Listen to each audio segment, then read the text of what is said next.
Hi, welcome to our Career Catalyst webinar. I'll just give everyone a couple of minutes to jump on and we'll get started shortly.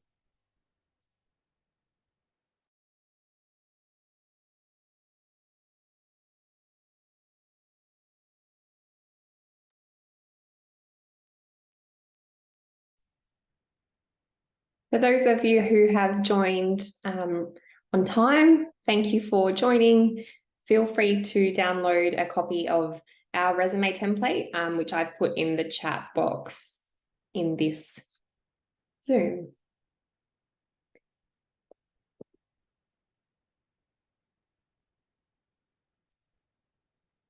Great to see lots of people joining.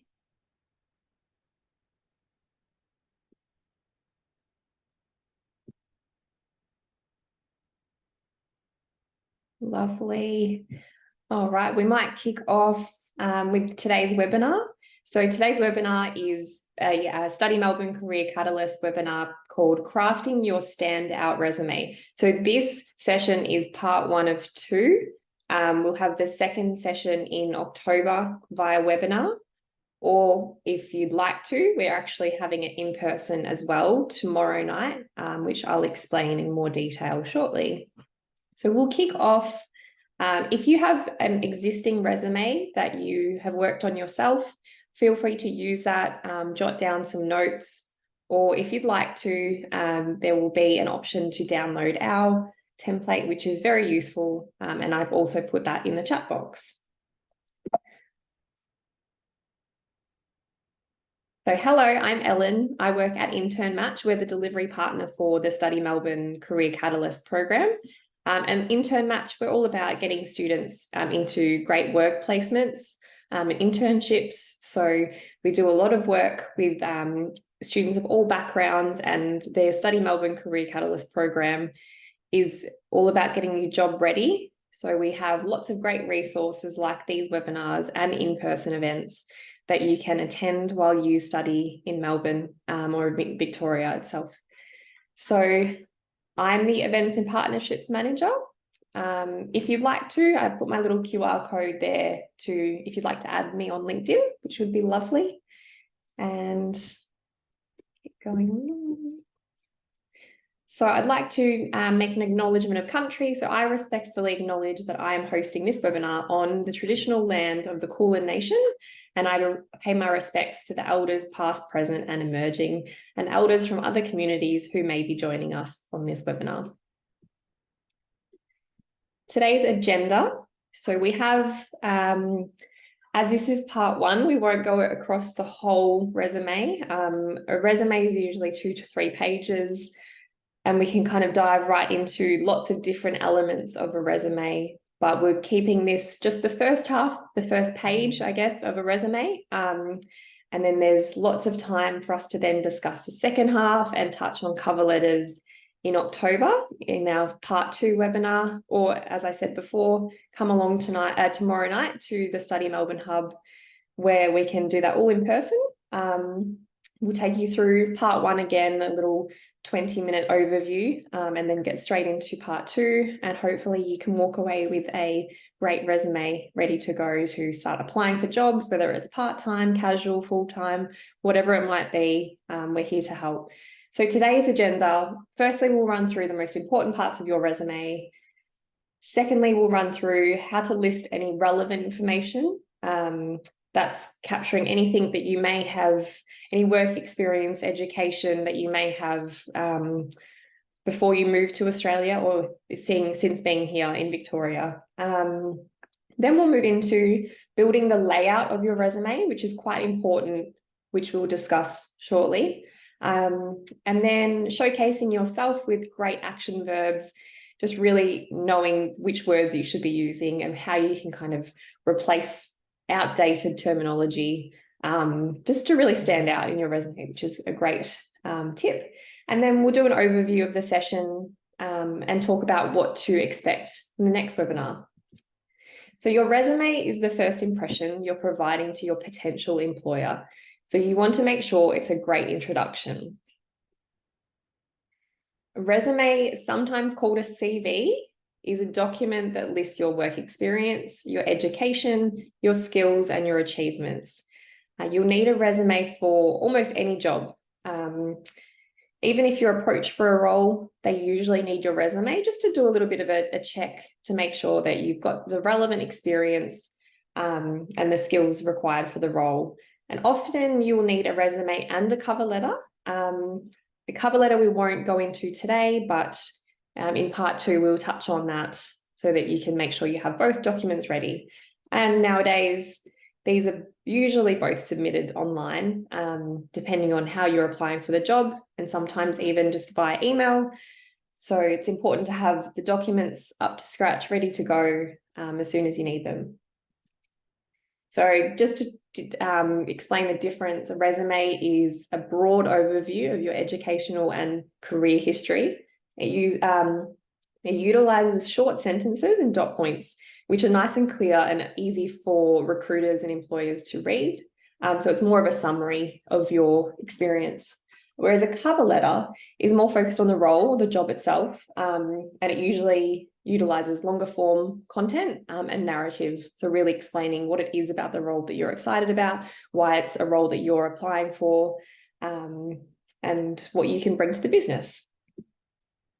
So recruiters take an average of 6 seconds to scan a resume.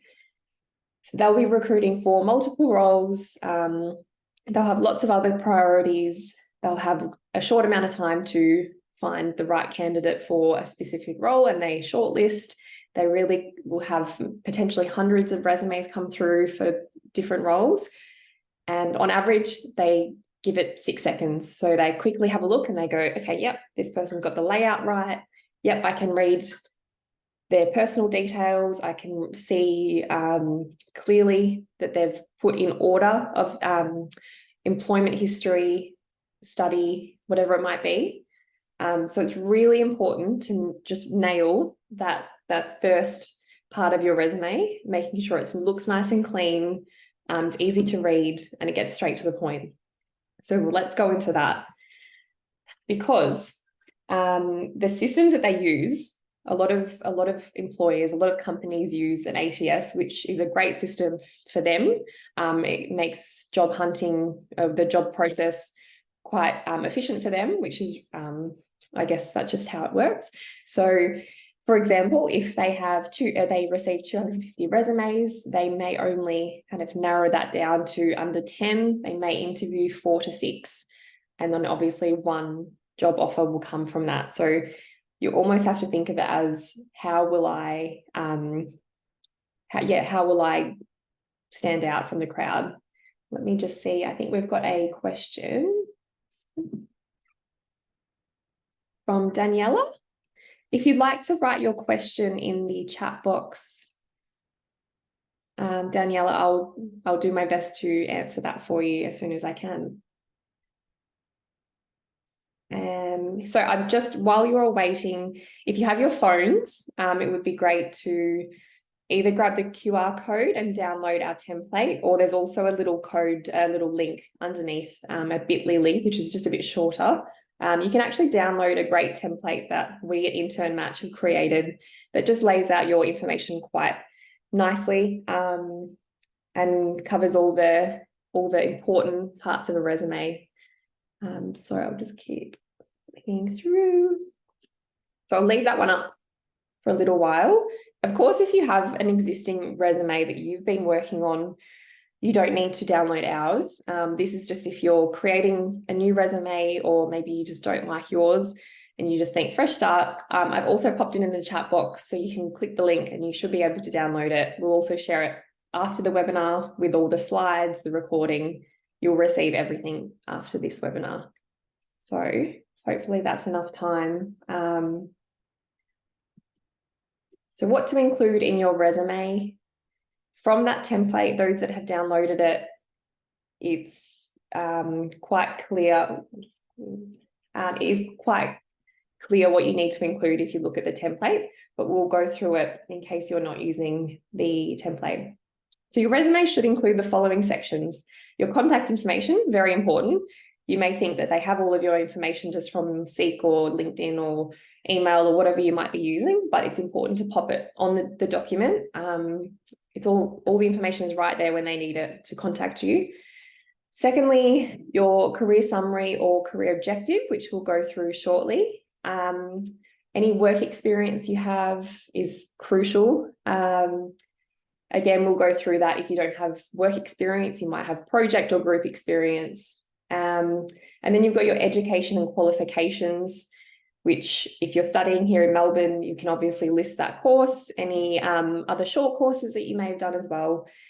And then we may not touch on it today, it might be more of a part 2, but your professional development, so anything that you've done to develop yourself and further either just your knowledge of the role that you'd like to go for or the industry that you'd like to be in.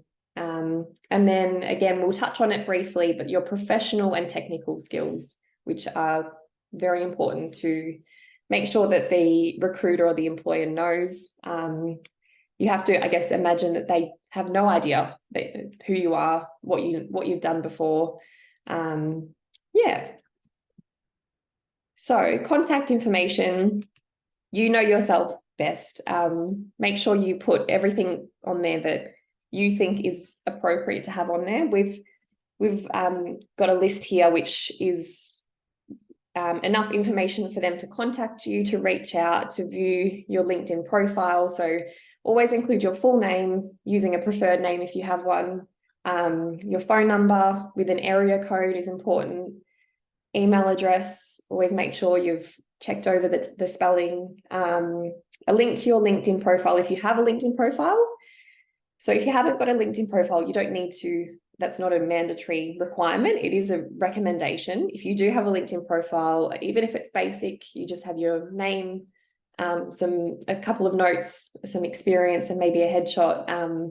It's always a nice way for a recruiter or an employer to just jump on and always just they can find your information and have a little look into your history, employment history study, just without having to go over your resume again.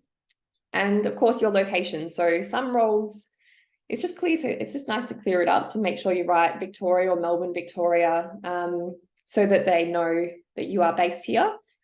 Depending on the role, of course, they might be hybrid, and they need you to come into the office, so they need to make sure you're here in Victoria, or it could be a full-time role in hospitality and they just want to ensure that you are based in Melbourne.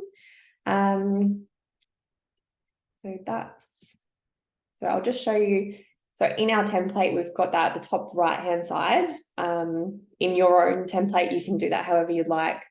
But yeah, it is important to have those things. And as someone who recruits for roles in my team, to see a resume nice and clearly like this, if I'm busy with lots of other projects, to then be able to jump into this resume and go, great, Claire has got her contact number, her email address, a LinkedIn profile. If I'm busy, I don't have time to read over their resume again, I can quickly go on LinkedIn, scroll through their details, and I know they're here in Melbourne or in Victoria. So first name, surname, if you'd like to, a little expertise area. So if I was to write my resume, I might do Ellen Kopok, and my expertise area would be events and partnerships management. So up to you, you don't need to write that, but it's a nice little way for them, a little eye-catching moment, which is nice. So as you can see, just below the contact details, you've got the career summary or objective. So career summary is more for someone with experience. It might be, you may have experience in multiple roles. You may have completed a course. You've already got some work experience, whether it's here in Australia or overseas. And you can almost summarize that in your resume. If you don't have experience, if you haven't got the work experience, if you're completely new, you've just started studying, you can do more of an objective, which is a statement to almost say, this is why I'm doing what I'm doing. Whether it's studying, you care for animals, you care about animals, and you are studying veterinary science with the goal to become a vet in 5 years. And to do so, you would like to get a role doing X. So a summary is more so, okay, this is what I've done in the last 3 or 4 years. I've completed my studies doing X, and obviously a objective is more so like the transferable skills that you would bring to the job. So how you can talk about, this is why I'm doing the course I'm doing, yeah, and what you'd hope to do next. So again, top of the resume is great. You don't have to do it where we've popped it nice and clearly. No more than 2 or 3 sentences is great. Just enough to outline what you're up to. Again, it might be the thing that the recruiter goes to straight away just to get an overview. They may not have the time to go through your full work experience, your education and qualifications. They just want a clear overview. So it's a very important part of your resume. I would suggest, and right now is a great time to do it, is just to have a think about, okay, what is it that I'm doing right now? Why am I doing it? And what do I hope to get from it? And that can almost become your objective. You may not have a summary, you may be new to study. So think about what works best for you and take some time to really, go into that. So if there's anyone on this call throughout the whole session that has questions or just wants to share their summary or a piece of work experience that they just want to share, feel free to pop it in the chat and we can go through it and kind of talk it out and work out what else you might need to add or how to condense it a little bit to make it present nicely. And of course, reach out to me via LinkedIn. I'm always here to help. Our great placements team are amazing and they will be able to guide you with your resume as well. And we also have some career development services and coaches, which I'll share with you at the end of the session. You can have a one-on-one session with one of our team members, and that goes for half an hour, which is a great amount of time to go through your resume, talk about interview skills, whatever it might be, which I'll share with you shortly. So definitely make sure you jot down some notes, whether it's today or after the session. Just try and have a good think about what it is that, really makes you stand out and will draw their attention to your resume. And we'll move on to education and qualifications, which sits just below that on our template. So keep your education and qualification information short and succinct. You may like to include university degrees, TAFE or equivalent training, high school qualification, industry-based qualifications. So you may have your responsible service of alcohol certificate, and which is super useful in hospitality. That's something that you've obviously gone off and been proactive to organise and to train yourself up on. So make sure you include anything big or small, and it doesn't have to be long, as we said before, short and succinct. It can just be that you completed a degree in, whether it's overseas. Make sure you include anything. It doesn't have to be relating to your experience here in Victoria. Showcase yourself and your background and your culture, whatever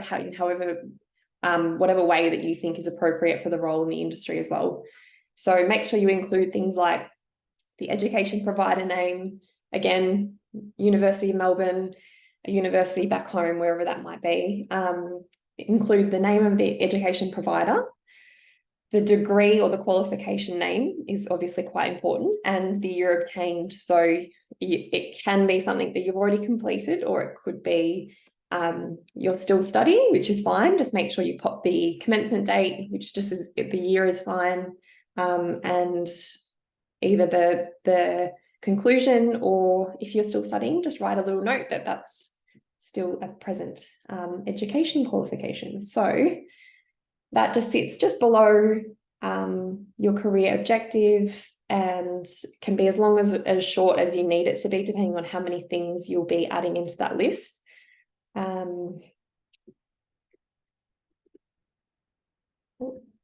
So does anyone have any questions about education and qualifications? Please let me know. You don't really, again, this is all our suggestions, and that this is based on our team and even myself having received lots of resumes recently in the last few years, and you can write little notes about maybe it's course highlights or any other short notes you'd like to write about your education and qualifications. Feel free to do so. You don't have to do exactly what we're saying on this webinar, but you just keep it nice and clear.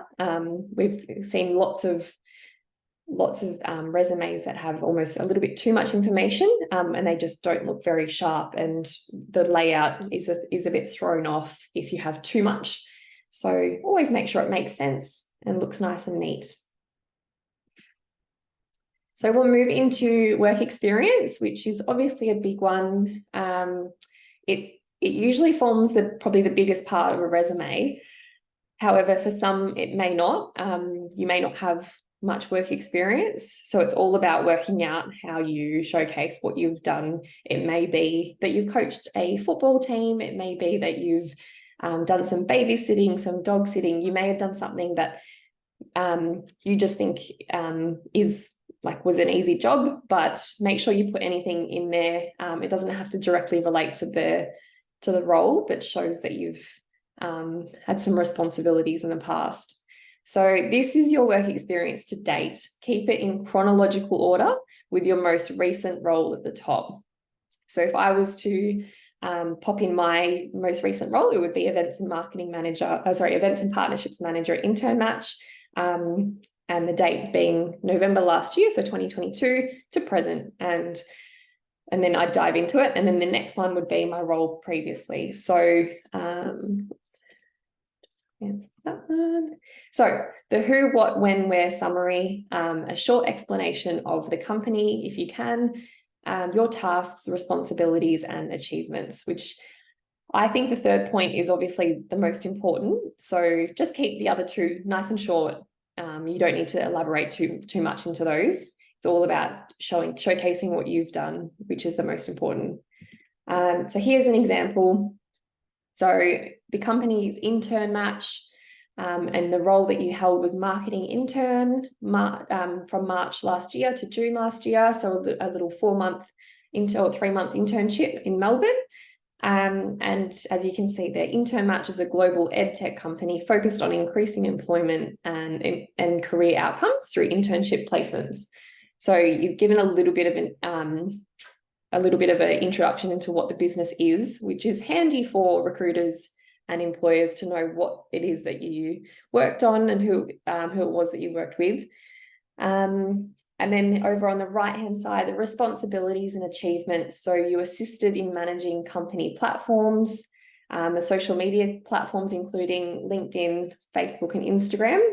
Of course, it's important to highlight softwares and platforms that you use. And that just makes it a lot more approachable as well. So they're obviously quite relevant, those 3 platforms still. So even though your internship was last year, those platforms are quite useful to know. And you might think, oh, Facebook and Instagram, more of a personal thing. Everyone knows how to use it. But in a company situation, if you know how to be, you know the tone of voice that the company would like to be using, you know what they would like to be posting about, it's really important that you listed that, and it draws their attention to knowing what you can do. You ideated and developed 15 content pieces per week, and you'll see that they've actually given a stat, which is important. Again, for someone that doesn't have a lot of time to then really highlight the numbers. So using numerals, using stats is really important in those responsibilities and achievements. So ideated and developed 15 content pieces per week across a variety of topics, including business development, careers, community, and customer service. So those points really encompass a lot of things. So again, if you were the coach of a team, it might have been a swimming team.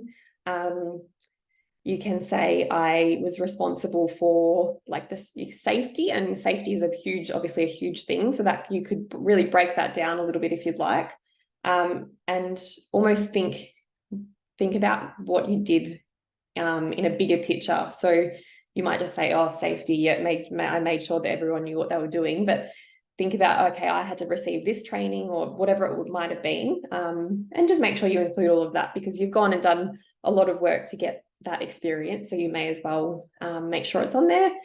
Assisted in running company events, including manning registration table, assisting guests, organising name tags, and assisting the event manager.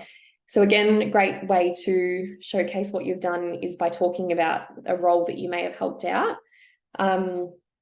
You're giving credit to the company for allowing you to work with other people, whilst also showing that you provided them assistance. So it just goes to show that you're willing to collaborate, and you're a great team player. And the final point is developed and sent the company weekly internal communications newsletter, which is called the Match Report. And here in an interview situation, they might kind of say, what is a match report? What was the company newsletter? And you can say, we would provide a CEO update, some fun facts, introduce a new staff member, and you can go into it from there. You don't really need to include it on your resume, but it's always important to know that you can showcase, your skills by popping them on there. And here we've got some options for those that may not have the work experience or internship experience that we just showed now. So you may have been in a group project, which a lot of you, I'm sure, have done. It could be as part of a placement, or it could be just at university. Just think about how you worked well as a team and what skills you attained from that. It could be problem solving, just teamwork itself, communication skills that you developed throughout that. Everyone has to start somewhere, so if you don't have a whole lot of work experience, that it's not an issue. It's how you display, I guess, what you've already learned or what you're willing to learn and develop in, which is very important. I'm always impressed by people that talk about what they want to develop themselves in. You can talk about yourself for a long time, but then if you kind of say, I'm passionate about this, and I'm really excited to develop my skills in communication, that's really a great way to show that you're passionate, and you're going to be a bit of a motivated worker, which is what everyone wants. So we've got some volunteering as well. So it depends if you've done volunteering. It's obviously a great way to get experience. I'll just make sure we don't have a chat. Oh, let me just make sure you've got the resume template. One moment.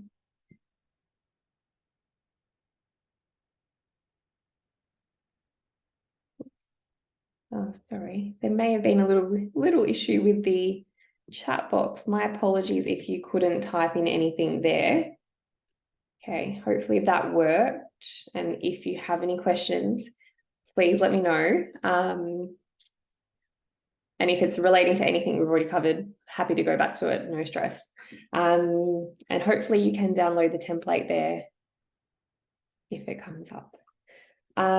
Also at the end of this webinar, we will send the slides, the resume template, some information about our next events and webinars. And as I said before, reach out on LinkedIn or go to the Career Catalyst page for Study Melbourne. You'll see lots of great resources there. So just back to it. So we've got volunteering. You may volunteer for one day, whether it's helping out at a charity event, whether it's something that Study Melbourne organised through the Career Catalyst program, which is volunteering, which we hope to do early next year. It might just be a couple of days in a month. Make sure you pop that on your resume. You might want to put that as your work experience. Of course, that's unpaid work experience, but that doesn't matter. It's just important that you've done what you've done. And you can always tell the recruiter more about that position when you meet them about the role. So any extracurricular activities as well. So it might be, as I said before, it could be a project or it could be mentoring. And here we've got a University of Melbourne example, which is amazing. And mentorship is, if you get a chance to volunteer while you're studying, there's many options in Melbourne. We're very lucky to have some great organisations that have opportunities. So make sure you reach out or keep an eye on the Study Melbourne page, and you'll see them come up. So so here we've got some action words. So it's really important when you do write your resume, as we've said before, doesn't need to be a long document. It's a couple of pages, but it's really important to make sure you're using the right terminology and the right words. You want to make sure you're looking your best. So instead of writing things like I was in charge of blah, blah, blah, blah. Maybe it's things like I supervised or I facilitated, and using words that encompass a lot more than you think. It just kind of makes the sentence flow. And yeah, it just captures exactly what you've done. So instead of I helped do ordering and made sure there was milk for the coffees at the cafe, you can say that you organised or collaborated with other team members to ensure the delivery of equipment and supplies was achieved. So you can actually just, I'm sure that you all know how to write a nice sentence, but it is really important. And as I said before, when we receive a lot of resumes, we don't want a story about what it was. It's just how you portray what you've done in a nice way. So again, these are just great little action words, like words that we would suggest you use. But see how you go, and hopefully you can apply a few of those. So the difference between buzzwords and action verbs. So as we said before, instead of writing my duties included blah, blah, blah, blah, blah, maybe I facilitated the ordering of supplies and equipment for the cafe. It's a nicer way to go about it. And of course, things like communication. So it comes up quite often that everyone has excellent communication. You might want to say instead that you influenced or empowered a team of 4 who managed the front of house at a cafe, while also communicating with chefs and management team. So you can almost bring in 2 or 3 different stakeholders there, which is nice. And we'll just quickly touch on professional and technical skills. This is something we'll go into more in part 2 and also tomorrow night. So if you can attend in person, I'll share some more details. It would be great to see a few of you there. So yeah, professional development. So talking about things that you've done, you've taken up to further your studies or further your career. It may not be actual work experience or qualifications, but you may have done a quick little LinkedIn short course or gone onto Google Analytics and completed a few courses on there. We'll also touch on your professional and technical skills, so the difference between the 2 of those. And I'll share these slides just so you get a bit of an introduction into the difference between those skills and how you can mention your skills throughout your resume. You don't have to leave it right to the end where it says skills. You can actually start putting them into your resume, whether it's soft skills, technical skills, and we'll go through those. So we've got, technical skills are more talking about platforms. So I might actually jump forward. Actually, we'll go back to this one. Yeah. So in the work experience, these are just, I'm just going to mention a few things that really make your listing really eye-catching. And that's using things like the platforms that you use, whether it's the LinkedIn, Facebook, Instagram, using stats as well, like lots of examples of what you did. So whether it was the impact that you had on the business, maybe you reduced the amount of admin work that they had to do by implementing a new system, or you assisted the team to reduce a certain process that they were doing, and this allowed for more time to spend on X project. So talking about your impact and what you did to bring success to the role is really important, because it's like that was your impact that you had on the role, and that's the impact that you could have on the next role. You can talk about the different departments that you worked with. Always mention lots of other people, that you work well talking to people of different levels. So it might be someone that's in an internship or working with senior managers. You feel confident, and you're able to showcase who you are with other people, and your skills with others, which is really important. And then using stats is super important. So it might be that you say on dot point 2, develop 15 pieces per week of content. And from there you can go, maybe it's you improve the open, you improve the open rate by 50%. So for example, if there are 50 staff members, you're sending out the weekly newsletter, but you thought of a great idea that improved the how many staff members are actually reading that newsletter. Just by popping in your fresh idea, it helped 50% more staff make sure they were reading through and engaging with your content. So making sure you're including lots of stats, that's really key.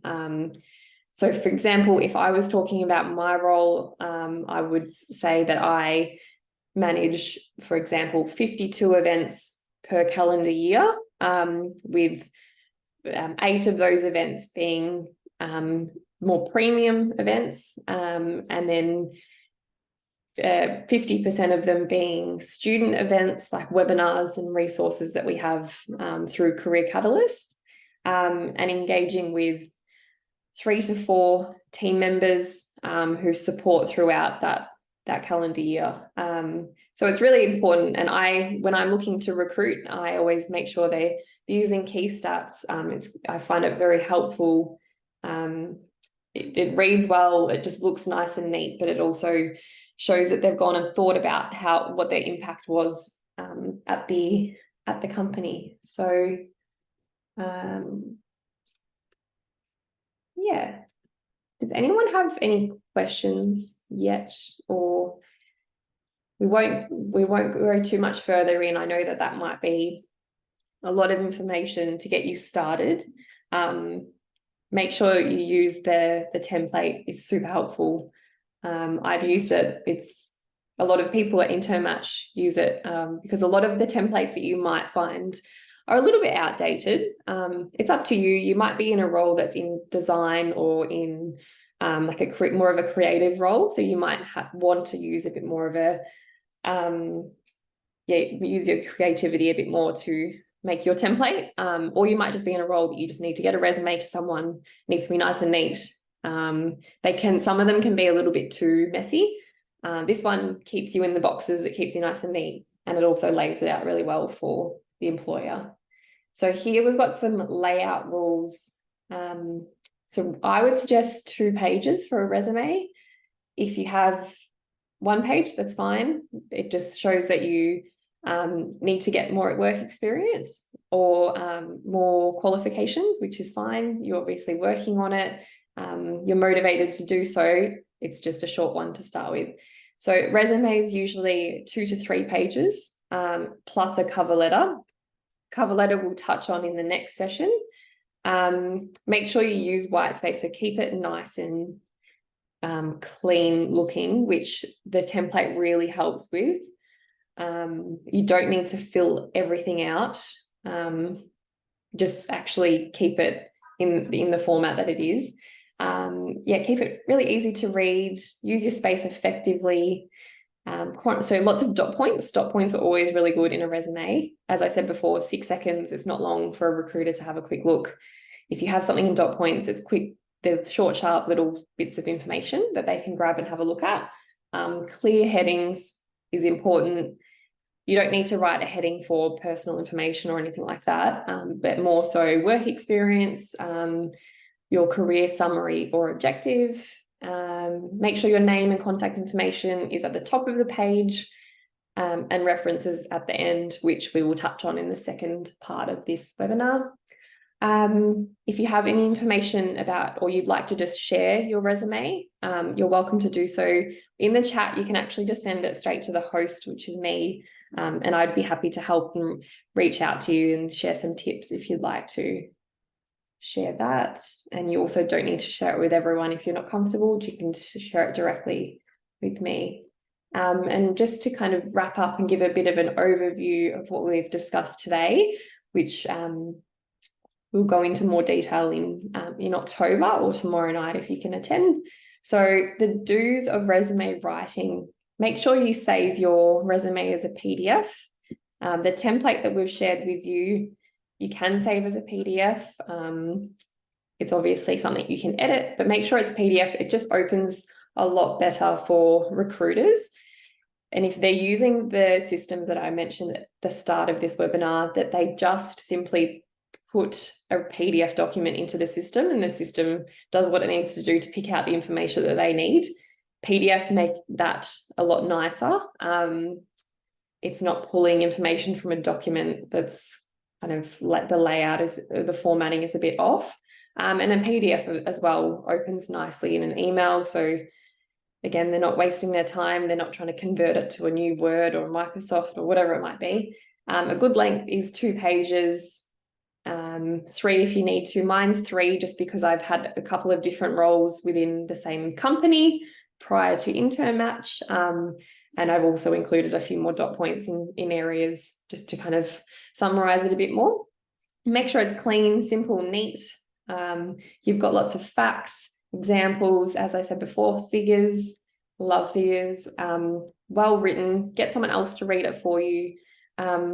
Someone like a friend or someone that doesn't know anything about you. It might be someone at a university, a mentor, someone else if you're doing some part-time work and you're looking for another role, or a family member. Make sure they can read through it and they understand it.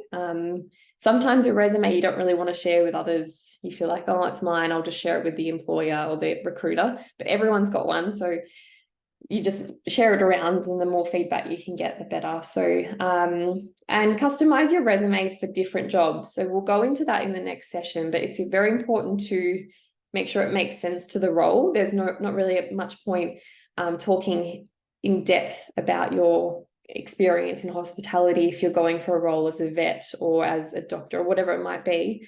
But of course, pick out the skills that you've gained from those roles and how you can apply them to the next role. So for example, if I was wanting to move from events and partnerships into more of a business development role, I can talk about like the sales component of my role, communicating with lots of different levels of stakeholders, and talking about like strategy, and working on projects as a group or taking on different tasks myself. But yeah, it depends what sort of job you're going for, and even look up examples. Of course, there's great AI tools that you can use at the moment, like ChatGPT, which are awesome, and they are great to get you started and really just kind of showcase what you've done. But make sure you don't just copy and paste, because recently I've received a few resumes that you can tell that the applicants have simply copy paste from a software. Just make sure that your resume is still you, it's still human, and it still comes across as you applying for the job. It's personal, and yeah, make sure if you can, it is customized to the job that you're going for. So don'ts of resume writing: try not to do a Word document, try to save it as a PDF if you can. Not too busy, not too overloaded or too long, not too short if you can. Incomplete, so don't just write career objective and not fill it out, or keep it really short. Try and make sure it's a little bit more information. Include some facts. Don't try not to steer clear of those. Poor grammar, so obviously use what you can in Word or Canva to correct your grammar, but also have someone read.